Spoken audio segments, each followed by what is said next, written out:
میرا سوال ہے کہ کسی نفلی عبادت اور بدعت میں کیسے فرق کیا جائے؟ مثال کے طور پر ہماری محلے کی مسجد میں رمضان کے دنوں میں تراویح سے ہٹ کر ایک زائد نماز با جماعت پڑھائی جاتی ہے، تو ایسی نماز میں شرکت کرنا ایک بدعت ہوگی یا کوئی نفلی عبادت ہوگی؟ دیکھیے، دین کے معاملے میں ایک سادہ اصول ذہن میں رکھیے، یعنی دینی چیز جو دنیوی چیزیں ہیں ان میں تو کوئی بدعت ہوتی ہی نہیں۔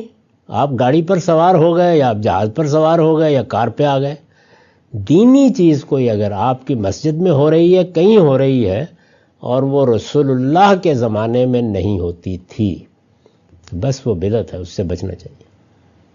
ٹھیک ہے سر۔ باقی نفل نمازیں آپ جب چاہیں پڑھ سکتے ہیں،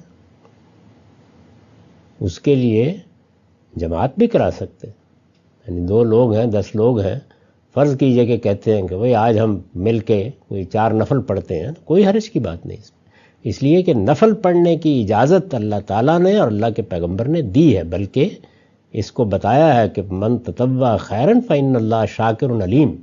کوئی بھی نفل تم پڑھو گے، خواہ نفل روزہ رکھو، نفل نماز پڑھو، کوئی نفل کام بھی کرو، اللہ اس کو قبول فرماتا ہے۔ نفل پڑھنے میں کوئی مسئلہ نہیں، لیکن اس کو ایک خاص صورت جب آپ دیں گے جو اللہ کے پیغمبر نے نہیں دی، پھر اعتراض ہوگا۔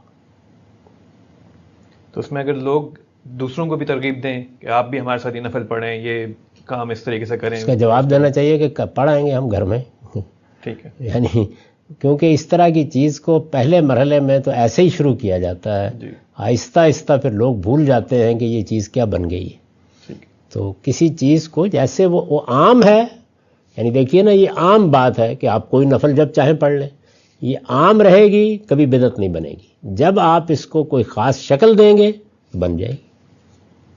ٹھیک ہے سر۔